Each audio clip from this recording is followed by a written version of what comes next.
Yoga Connection with Zorananda is a deep dive into the world of yoga, exploring the rich history of tradition, methodology, and practices both ancient and modern. Follow along as yoga is explored through solo episodes to guest interviews to understand its vast reach around the world.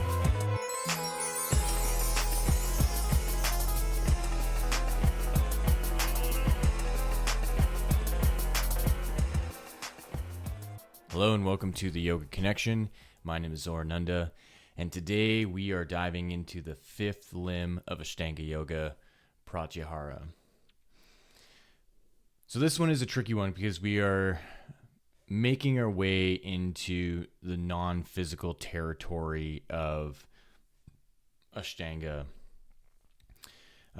Namely getting into now Pratyahara, but then stepping into Dharana, Dhyana, and Samadhi, where our trajectory is going into altered state of consciousness, where the experience is sliding from physical to non-physical, and how the first four limbs prepared for this transition, where in my last episode talking about pranayama, that the control of life force, or the medium of breath work, starts the process of initiating sensitivity, and that sensitivity is then amplified in this next step of Pratyahara, sense withdrawal. And what makes this one tricky is we've got to move from objective to subjective, because now the experience of a deeper state of consciousness is solely subjective, and it gets difficult to explain the experience that you have in a general way. When you look at our existence and our experiences in the physical body, you can generalize the actions of the body, and typically everyone can relate to it. If it's the way that we walk, the way that we move, the way that we talk, the way that we create, there's an obvious recognition of what is happening. But when we start to delve into the internal world, it gets muddy because now it's solely subjective. And so if I have an experience of a deeper state of consciousness, it's difficult for me to relay that in a way that's going to be relative to someone else's experience. So say if I'm in a field kicking a soccer ball and someone else wants to know how to kick the soccer ball, I can show them directly how to kick the soccer ball, and then that method can be repeated. But if I'm in my meditation and I'm engaging in my yoga practice, and I'm going from my asana practice to my pranayama practice to my meditation and into Pratyahara, whatever I experience technically can't be duplicated in a direct way. Where if I come out of it and I have someone sitting next to me and I go, okay, do this, this, and this is what you're going to experience, chances are they're not going to experience that. And so the point of this limb is to take the subjective into the objective in a way that's more scientific rather than as a metaphor or symbolic, because that's usually what we end up dealing with when you go into the scriptures and you read about these stories. It's a lot of allegory, it's a lot of representation, and you're trying to pick out of the allegory and pick out of the symbolism something that's going to be relatable to what your experience is. And so what I feel my job is to look at the process of Pratyahara and to relate it to something objective, and to pinpoint how this function can actually be replicated, and you don't have to really think about the overt mystical experience, because that is what's going to be subjective, and it's going to be different for each person. But you can look at the fundamentals and you can consider, if I do this and this and this, it's going to trigger Pratyahara, And from that point on, what my experience is going to be my own experience, and I can learn from that myself, and it's purely subjective, and it's for my own spiritual upbringing and my own spiritual evolution. And from that, how you act in the world and how you present yourself is going to be evident of the kind of spiritual experience that you're having. And where the experience itself, you don't necessarily have to prove, your presence and who you are as a person proves that connection. And so when we are looking at Pratyahara and we know that it means sense withdrawal, we have to ask ourselves, what does that mean? And how do I bridge that subjective into the objective with particular scientific information or scientific terminology? And the clearest way in my mind, and what I understand, is through the nervous system. That we're talking about sense withdrawal. And so when you ask yourself, okay, what does sense withdrawal mean? What does that mean to withdraw our senses? We have to look at the nervous system and how the nervous system plays a significant part in our senses to begin with. So our sense of taste, touch, smell, sight, hearing. And so what does it mean to withdraw all of the kind of energetic output through those faculties? And from what I've gathered is through the asana practice, through the pranayama practice, there is this shift from your autonomic nervous system into a somatic response. And so what we look at typically as autonomic processes, so like our breath, our heartbeat, anything that has to do with how the body functions, where conscious output just doesn't have the capacity to control it, that we're looking at those signalings. So when you look at the nervous system, we have different layers of the nervous system. So we have the autonomic nervous system, which is like the unconscious functioning. Then we have the more somatic part of the nervous system, which then we can apply our consciousness and apply our attention to. So for example, breathing. Breathing is both autonomic and somatic. Your breath is just going to happen. You don't have to think about it. If you're at work and you're just living your life wherever, your body is taking care of your breathing. But at any moment, you can change your breathing. You can elongate your inhale. You can elongate your exhale. You can hold your breath. So there are functions that remain in the autonomic sphere, like your heartbeat. You can't on the spot technically control your heartbeat. It's just going to keep beating and keep beating and beating. What you can control, which becomes somatic, is the pace of your heartbeat. So if you are just sitting in your chair and you're at your work, at your computer, your heart rate is going to be at a resting heart rate. But if you suddenly get up and you go for a run, 5 minutes into the run, your heart rate is going to be elevated. And if you sit back down, it's in that threshold where trying to control your heart rate, you're going to come up against the functioning of the autonomic system, where even though you're now resting, your heart is still going to be going because it's still in that kind of overdrive of elevated stimulus through these other parts of your nervous system, which we'll get into in a second. And so your heart is going to slowly decrease.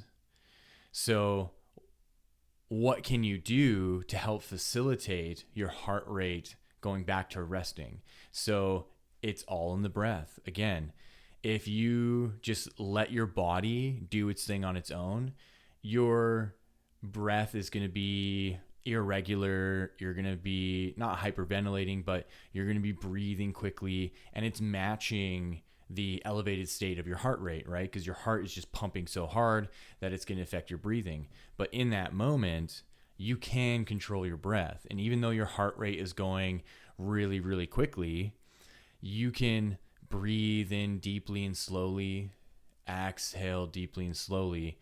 And it puts you into this state where it becomes very noticeably obvious that your heart is starting to be, I don't want to say manipulated, but influenced by the breath rate, and that your resting heart rate is going to come back to an equilibrium much quicker. And so this is an example of kind of in-world scenarios of the balance between the autonomic and the somatic parts of the nervous system. And that then branches into the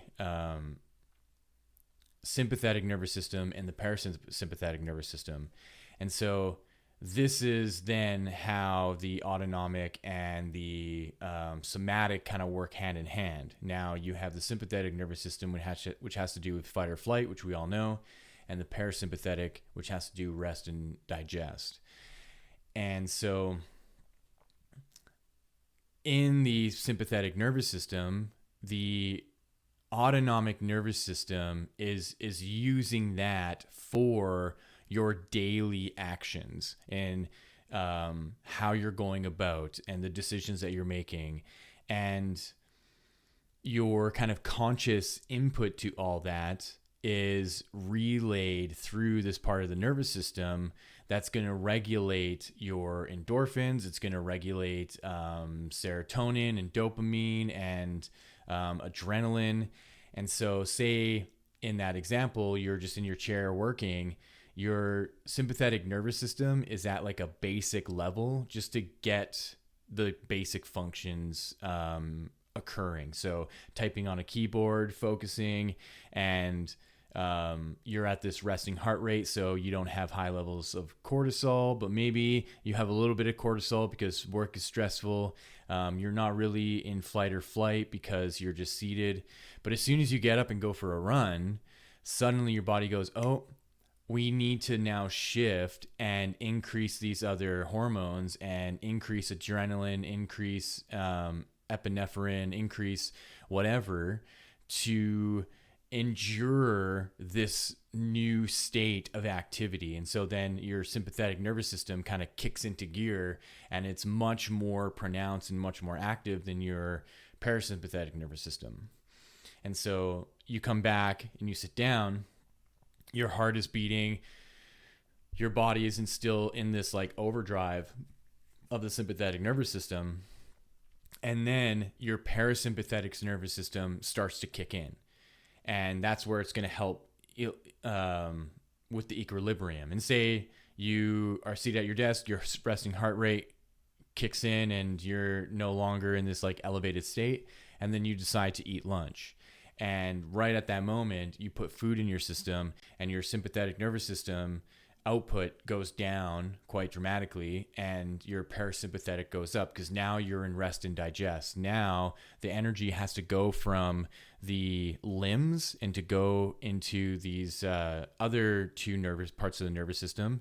So the periphery nervous system, which is the network of nerves that goes through your torso, it goes through your legs, it goes through your limbs, and it's all connected through these like major arterial systems. So like the brachial nerves in the shoulders, the vagus nerve that goes down through your gut and branches out through your legs. And so now the sympathetic nervous system and the peripheral or the parasympathetic, the parasympathetic is literally drawing the energy from your limbs into your digestive system to then go into rest and digest. And, you know, that's why it's typical after a certain heavy meal at a certain time of day, you feel drowsy, you know, you want to take a nap. And then what do? We drink a bunch of coffee, and then we kick in the sympathetic nervous system while the parasympathetic nervous system is trying to work. And so what I'm mapping out here is this natural shift in the nervous system where between the sympathetic nervous system and the parasympathetic nervous system, through the autonomic and the somatic, you have this function of putting energy into the sympathetic nervous system, into the peripheral nervous system, to then output energy and to act and to go do things. And then you have this switch to an internalization where there's an input of energy where it's drawing that energy from the limbs into the central nervous system along the spine to then dump that energy into the digestive system. So then you can chill, you can digest, and go into like a resting stage. So what Pratyahara is a deliberate control of these functions. And this is where things get tricky, because we're only so used to these functions being on the autonomic side, where you don't have control of, okay, when I'm seated and when I go for a run and when I come back and when I eat, that shift from the peripheral nervous system to the central, from the sympathetic nervous system to the parasympathetic nervous system, that's all within the autonomic nervous system. That's all happening underneath everything unconsciously. And it's so that our frontal lobe, or our kind of executive functioning of consciousness, isn't overloaded by just all these tasks that the body needs in order to survive. Otherwise, there's no way that we'd be able to focus on anything if all we had to do every day is to be in control of the nervous system switching and this and that.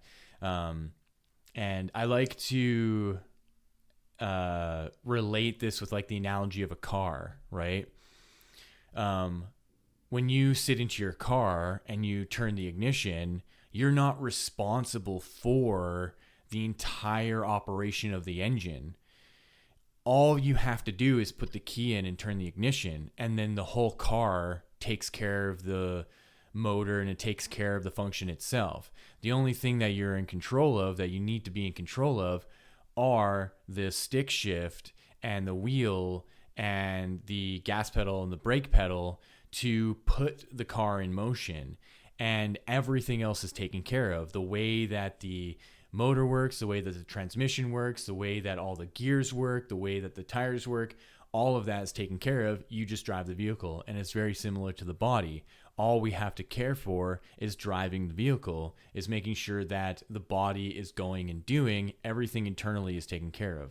But what the yogis have figured out is that there is a hidden function in the body to consciously switch from the peripheral nervous system into the central nervous system. And that then enters you into a new role of operation that the body has like hidden within itself. And that what Pratyahara facilitates is this conscious pulling of the energy and the output energy from the peripheral nervous system into the spine and into the central nervous system, where the spine acts as an antenna. And when we pull all the energy into the spine, there is this signaling that happens in the base of the spine, in the sacrum, where a lot of our hormones are housed through the digestive system. And so rather than all of these hormones to be pumped into the bloodstream and then circulated through the body, that these hormones and these substances are collected in the spine and in the sacrum, and it's introduced into cerebral spinal fluid and pumped up the spine back into the brain. And what happens is the peripheral nervous system shuts down, and your sense of physicality goes away. So it's not that your limbs fall asleep in the sense of you've been sitting in a cross-legged position for too long and you lose sensation of your limbs and you feel that like tingling sensation. So really all that is that there's sections of your like main arterial nerves that have been blocked from oxygen, and the lower part of your limbs that is no longer getting oxygen is losing sensation. So there's no blockage that's occurring, and your limbs they're not being blocked from oxygen. It's that the direct signaling itself has then switched, just like in that same sense of if you're going from seated to running back to seated to eating, that there's going to be a shift in your nervous system where your body goes, okay, we don't need to put all this energy into the limbs, and we're going to put it into the digestive system. That doesn't mean that the peripheral nervous system or the sympathetic nervous system have been completely shut off. It's just that it's regulating itself. And it looks at things in ratios, that there's now a little bit of a higher ratio to go into the parasympathetic for you to be in rest and digest. And so in this case, Pratyahara is suggesting in sense withdrawal that you are creating a huge dynamic shift, that there's minimal energy going into your peripheral nervous system. Not that it's completely gone, but it's minimal, so that the body can still stay alive and that there's still output into the limbs, but you no longer can distinguish between what limb is what. And it becomes a very weird experience. And this is where it starts to go into the more subjective side of things. But I'm going to do my best here to explain this well. And so you've done your asana practice, you've done your pranayama, you've prepared your body to become sensitive to this kind of energetic shift in your nervous system. And in that moment, you start to utilize your connective tissues, and you start to utilize your more kind of subtle musculature to bring focus into the spine and to bring pressure into the spine. And this pressure is what's going to help start to draw the energetics from the limbs into the spine and to kind of normalize within the central nervous system, within the vertebrae. What starts to become fairly noticeable is while you're seated, the first thing you have to really stress is to be completely still. So any movement is going to re-trigger the peripheral nervous system. And so this is the importance of being completely still and silent in this process of Pratyahara, so that there is this shift that occurs and you start to notice that you're losing the sense of differentiating between your limbs. So like right now, that you lose that sense of that faculty. And this is the beginning stage of sense withdrawal, that you can't differentiate between your left index finger and your left middle finger. You can't differentiate between your left and right hands anymore. You can't differentiate between your left and right leg. Everything starts to kind of like mesh into one. It starts to all kind of melt together. And there is this kind of fail-safe in that, where there's this mechanism where as soon as you start to feel that you're losing and kind of, I want to say disassociating, but it's not in a negative way, you cannot differentiate between your limbs, that there's this like jolt that will kick in your nervous system, will kick back your nervous system into gear, so that you don't turn that off completely. But inside your mind, when that starts to happen, you tell yourself it's happening. Oh, look, I'm losing the sensation of what hand is what. And you focus in on how things are melting together. And what starts to happen is that starts to spread throughout your body to the point where you cannot differentiate between the outside of your body and the space around you. And that gets really trippy. because it starts to really mess with your sense of self, because our close, intimate connection with our body is so deeply related to our personality and our behaviors and identity and sense of self. And so when that starts to kind of melt away, it's alarming at first, and it's built into your system to trigger a response so that your sense of self is protected. But the asana practice and the pranayama practice is what has prepared you to be okay with that melting together. Is because the asana practice and the pranayama practice together is what has helped you bring awareness and sensitivity to subtle shifts in energy. When you're seated in a posture for a extended amount of time, you start to become aware of how the body will start to mold itself. It starts to shift subtly. And so what was tight and confined at one time is starting to open up and loosen at another time.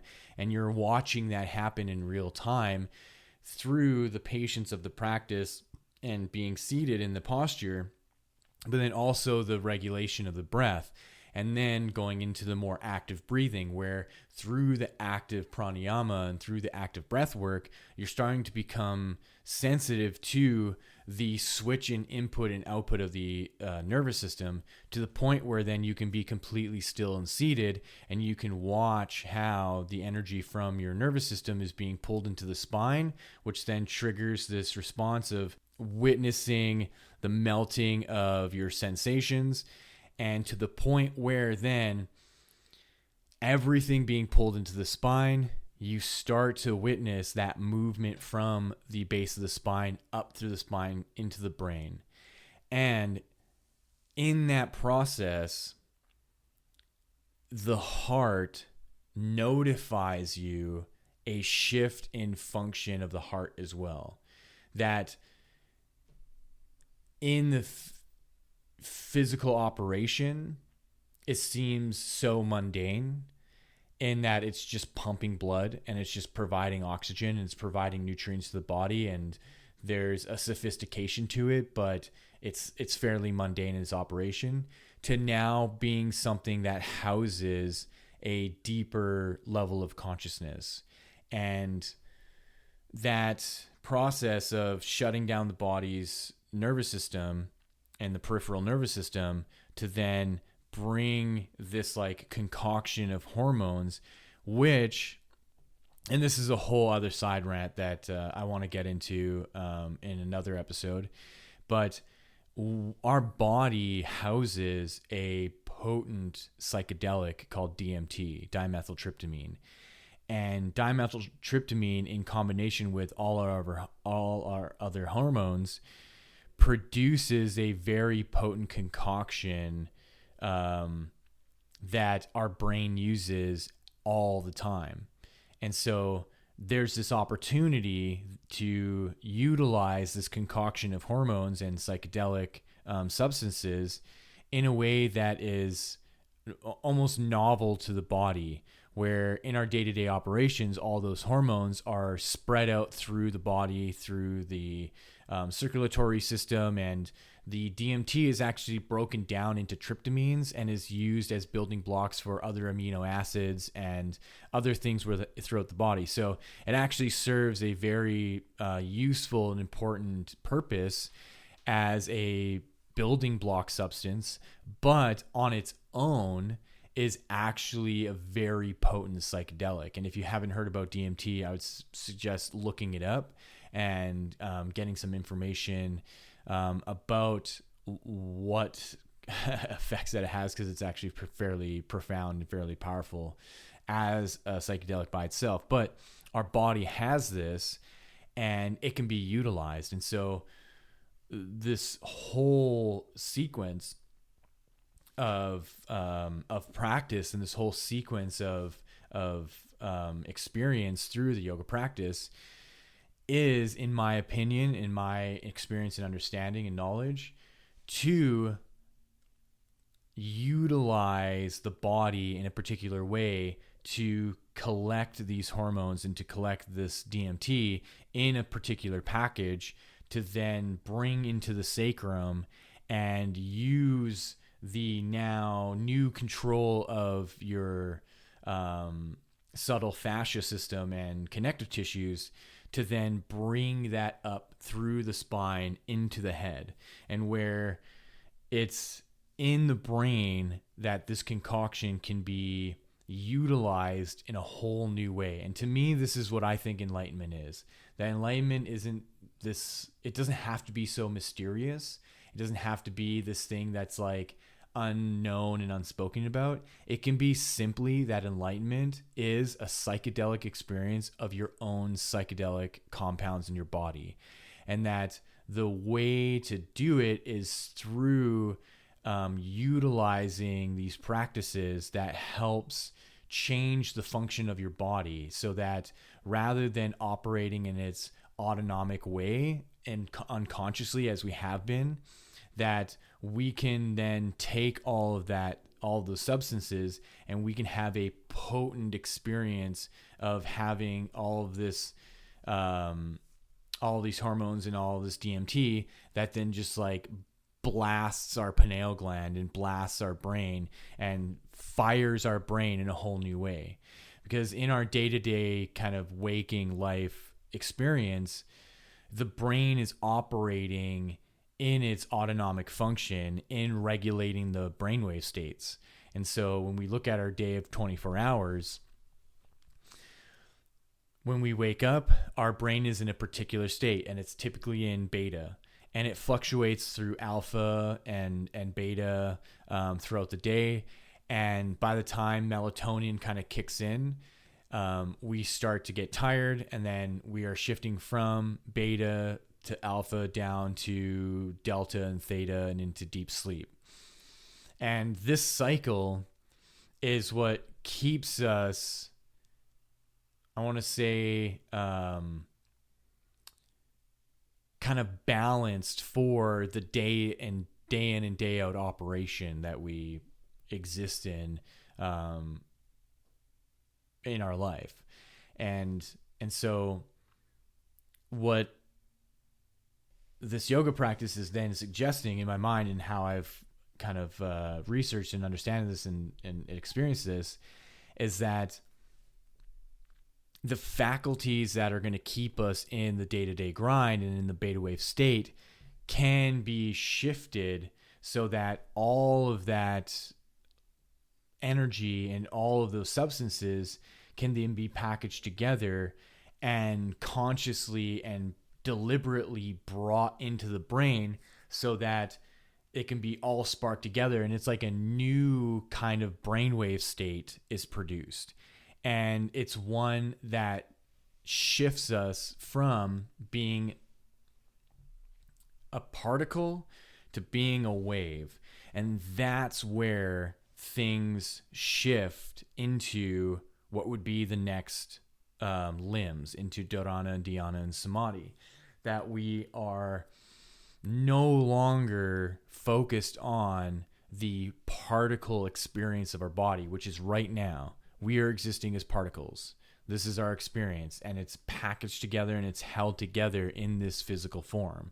And through the process of birth, it's held together through the laws of this reality, right? So our body isn't held together because we're thinking that it's held together. It's held together because of the framework and the function of this reality. And our consciousness is what participates with keeping the body together. And that's why, like, there's death. As soon as the consciousness is no longer attached to the body deteriorates and it turns back into the earth. So something that is built from the building blocks of earth to then hold it in place as this representation of humanity and this blueprint, to then going back into earth. And what Pratyahara and all this functioning is to take consciousness out of the body without breaking that connection. And that you are essentially going into suspended animation. that your heart stops, your breathing stops, and the basic function of the body stop. And that's not that it ends. And this is the differentiation. It's not that all of that stuff ends. It's that you are stopping it in place. And it's in this suspended animation. And so then your experience of existence is no longer physical. And you're flipped from being a particle to a wave. It's not that the particle goes away. The particle and the wave exist simultaneously. Now your focus is on the experience of being a wave. So what can that mean?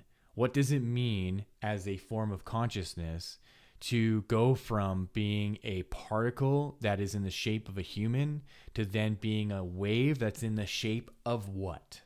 That's what's ambiguous. And that's what Dharana, Dhyana, Samadhi then uncovers, right? Because now we're just in the first stage of doing this, in initiating that shift from being a particle to being into a wave. And it's Dharana, Dhyana, and Samadhi that then accentuate the experience of the wave.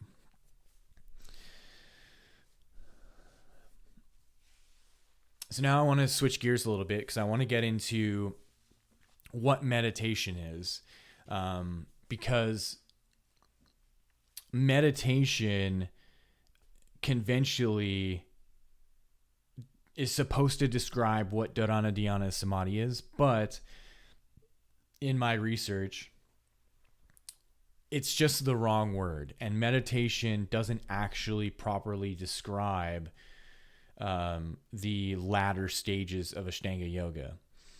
What meditation describes is actually the beginning stage of Pratyahara in sitting and watching your mind and contemplating things, and more so aligns with one of the niyamas, svadhyaya, self-study. And I've found who coined the term meditation, what the use of meditation was originally, and, knowing this, why I don't think meditation is actually a good word to describe what is happening in the yoga world.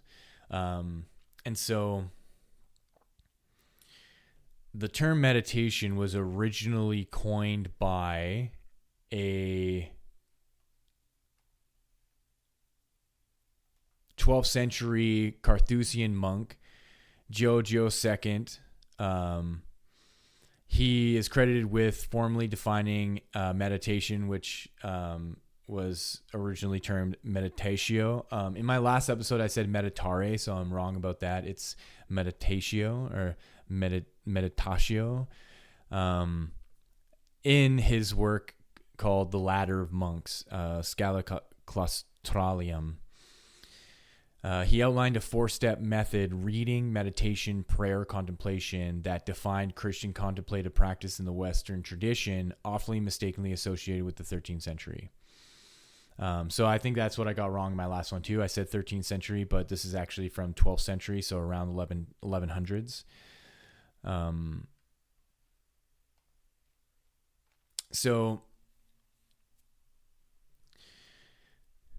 he had 4 levels of basically like practice. And the thing to consider here is he was a Catholic monk.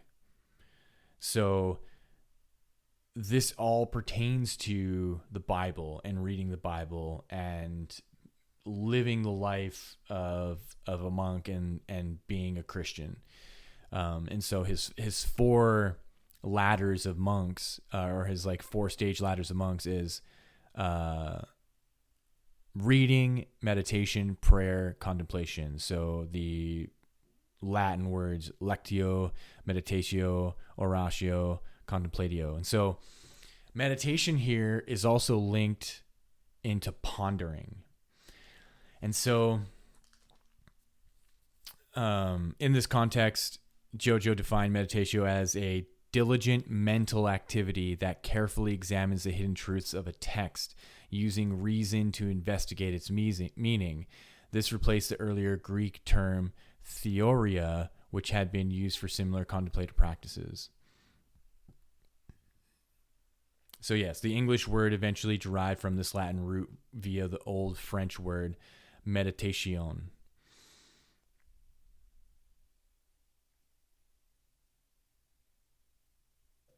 So I found a quote from Diogo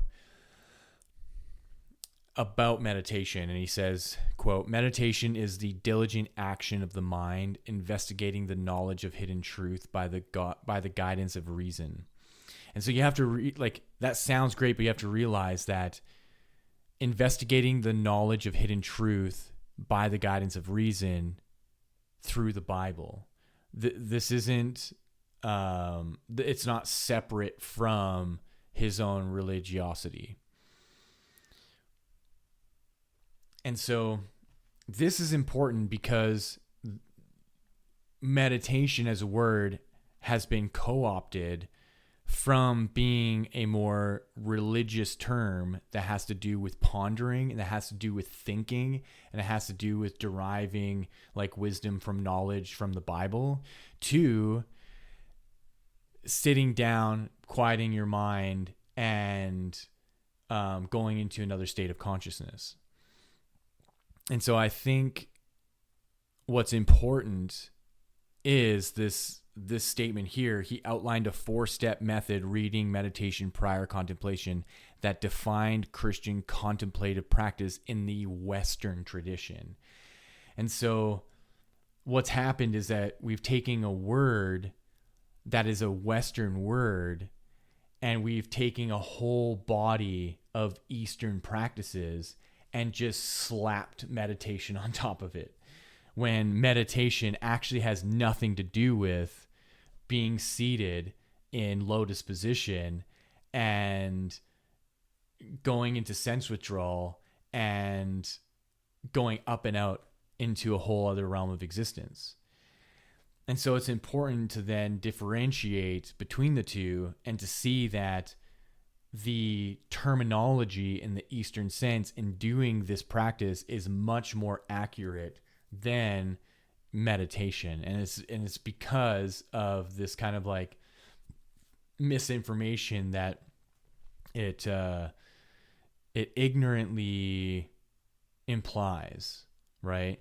And so the difficult thing is because meditation has been co-opted so strongly that it's hard to separate the two. And so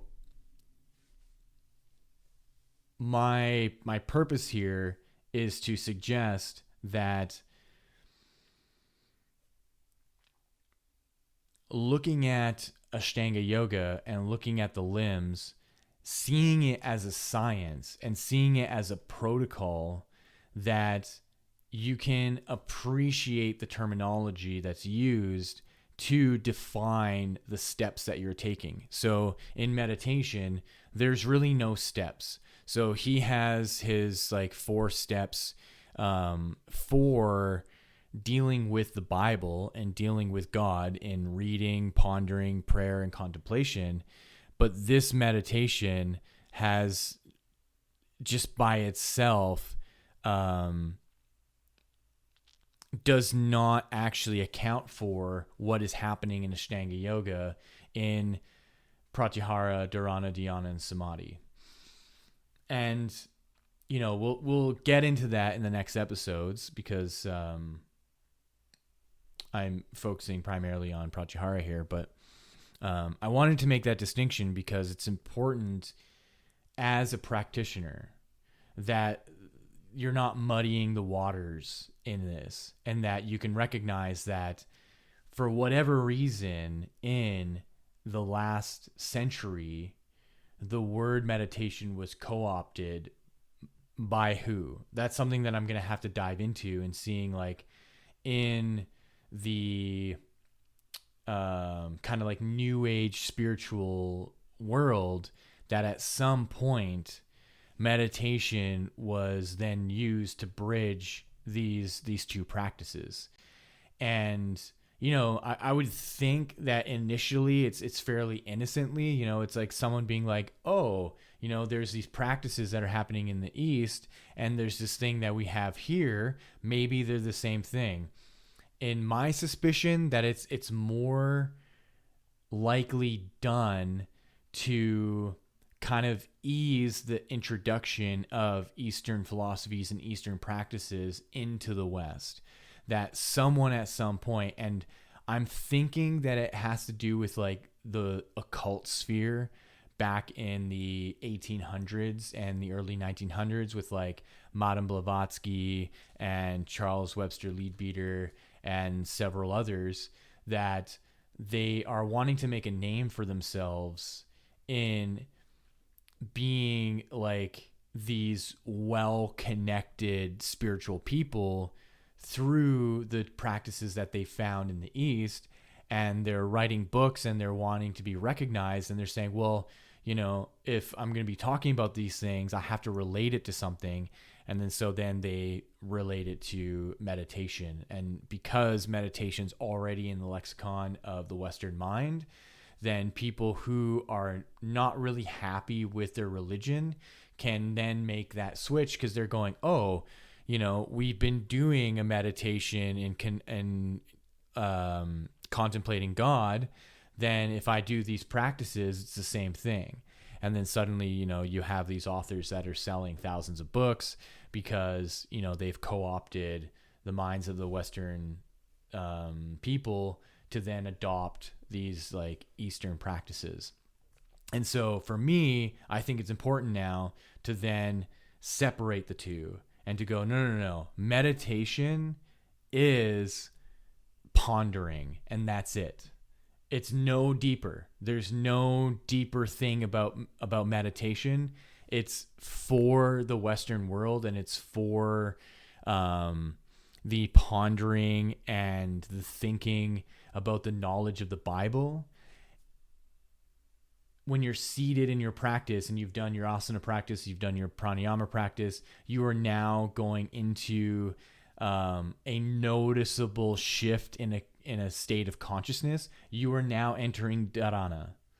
That's the term. You are now entering into the concentration of that state, because that's what dharana means, is now you are concentrating it. You are now bringing it in, and you are pressurizing, and you are taking that concoction of hormones and the DMT and all the other substances, and you are concentrating that in the base of your spine to then have it shoot up your spine into your pineal gland and into your third eye center to then be processed as a shift from particle to wave. So then you can then experience your existence as a wave state where time and space invert. So instead of 3 dimensions of time in one dimension, or 3 dimensions of space in 1 dimension of time, you are now in 3 dimensions of time in 1 dimension of space, where the wave-like state of consciousness resides. And then your experience in a dharana state is then pushing you towards dhyana and samadhi. So my reminder here is, considering all of this is the work of the yogi. And to be able to make these differentiations is to fine-tune how you experience your yoga practice. And that's what it really comes down to, because there are levels to the yoga practice, and that's why the limbs are built the way that they are. And so that you can take your practice as a set of tools to initiate a journey for you to experience. And so to utilize these terms in the proper way is what's going to help you along on your journey into that dharana state and dhyana state and samadhi, where then there are different levels of samadhi, which, samadhi is enlightenment. But as I was saying, can it be that these different states of consciousness is a different potency of the concoction of your DMT? So I just imagine it'd be like the difference between taking, a microdose of mushrooms to 1 gram of mushrooms to 3 grams of mushrooms to 5 grams of mushrooms to 10 grams of mushrooms. Your experiences are going to be wildly different. It's the same substance, and the feeling of the substance is going to be there, but then the potency and the length of time in that is going to be different. And I think it's the same for our hormones and the concoction of these psychedelic compounds that are in our body, that over time we're going to be able to prepare ourselves for more and more potent concoctions. And through the asana practice and through the pranayama and pratyahara, is that at first things are sticky. At first things are a bit clunky, and building up the capacity to be able to take on the pressure and the concentration, the dharana of this concoction at the base of your spine, is that there's going to be a point where the relay from the base of your spine to your brain, to your third eye complex, is it's going to become smoother and smoother and smoother. And you're going to be able to turn on and off your nervous systems almost at will. And this is a natural function of the body. This is what happens with anything. Take, for example, playing guitar. Everybody who starts playing guitar sucks. It's really hard.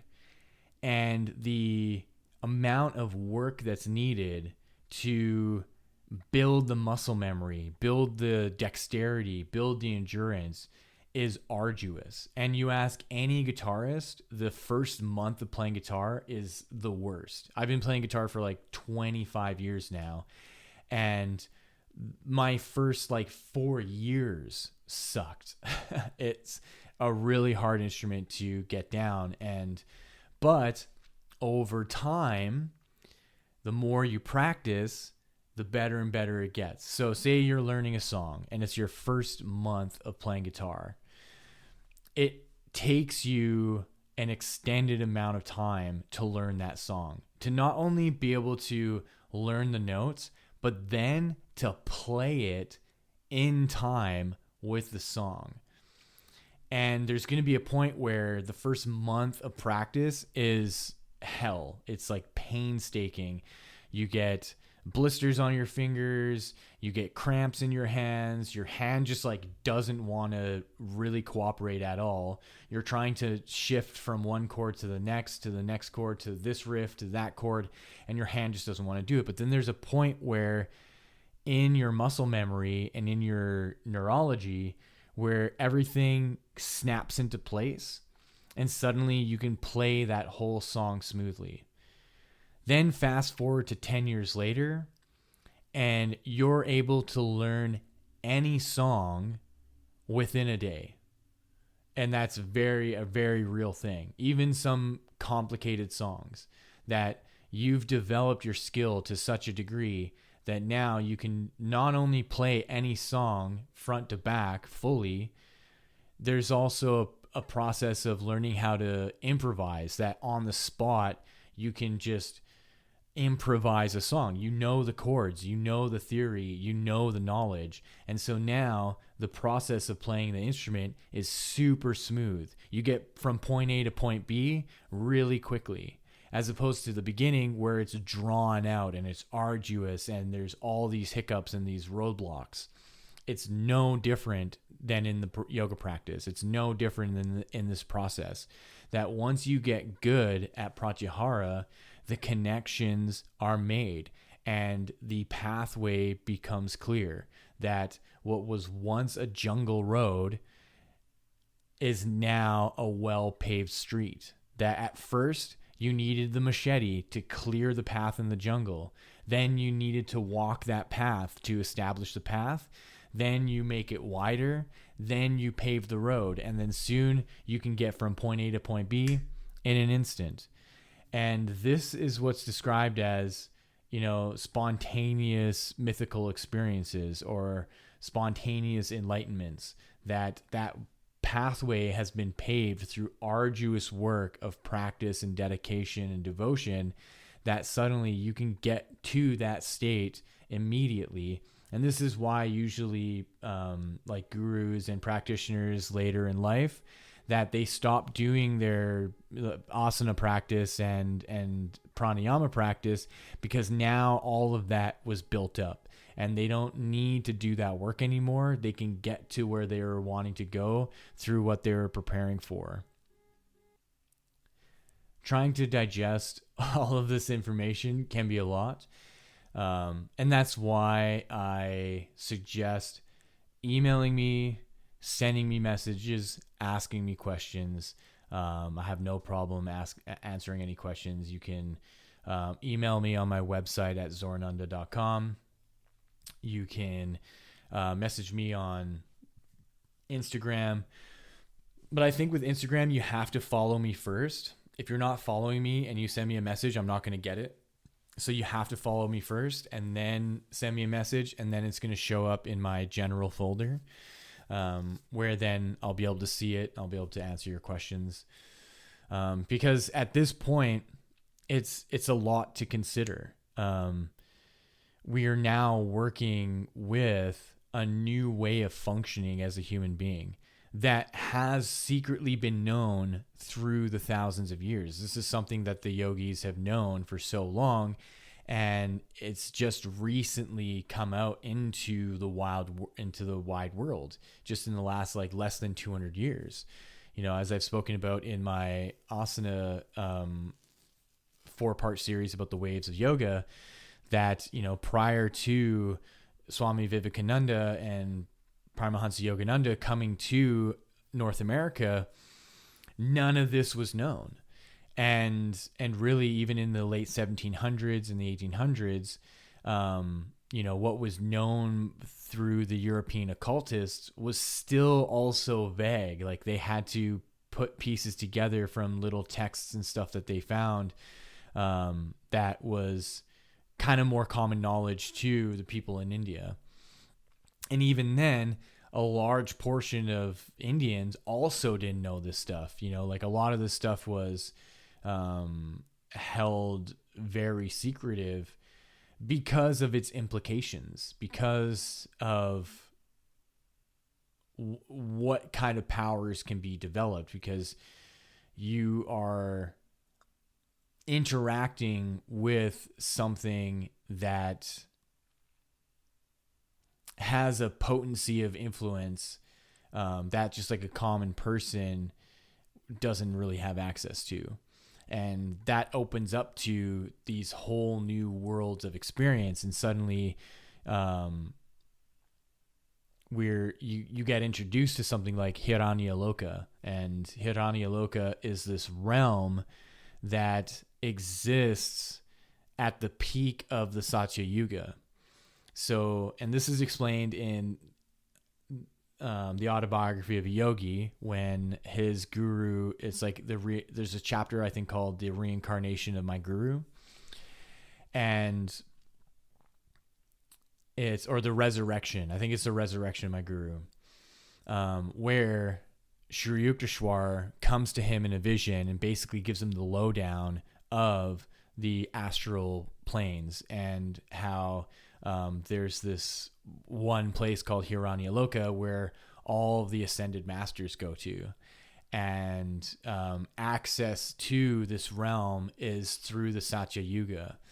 And that's a whole other tangent that I'll save for the coming episodes, because I'm going to be talking about, especially in Samadhi, going into like Nirvikalpa Samadhi or Baba Samadhi, and how these states of consciousness are actually access to your higher self, and that there's a version of you that exists that is a highly evolved, highly potently energetic being that is an oversoul to many different versions of yourself, of you as this individual person, that this oversoul is taking care of the manifestations of all the different versions of you.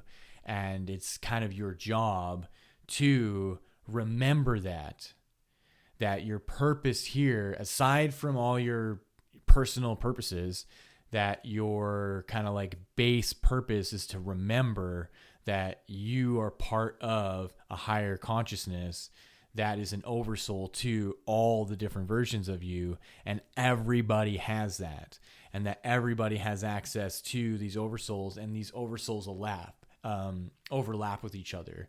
And so that me as an individual, and then say 1,000 other different people, we all share an oversoul.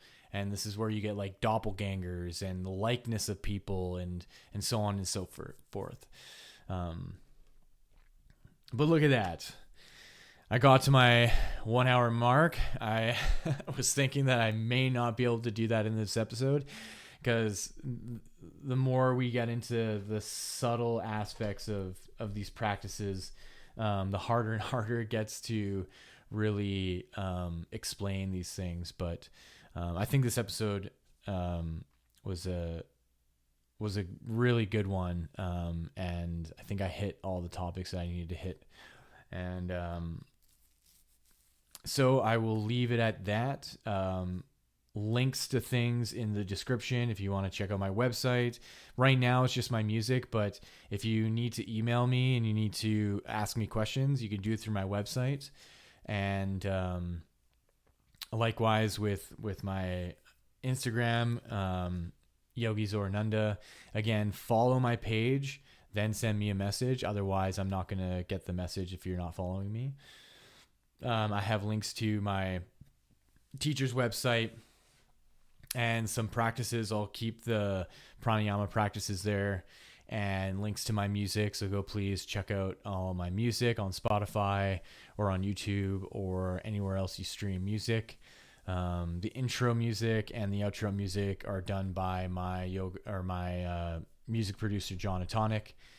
And that's it. Thank you all for listening. Have a wonderful day. Enjoy.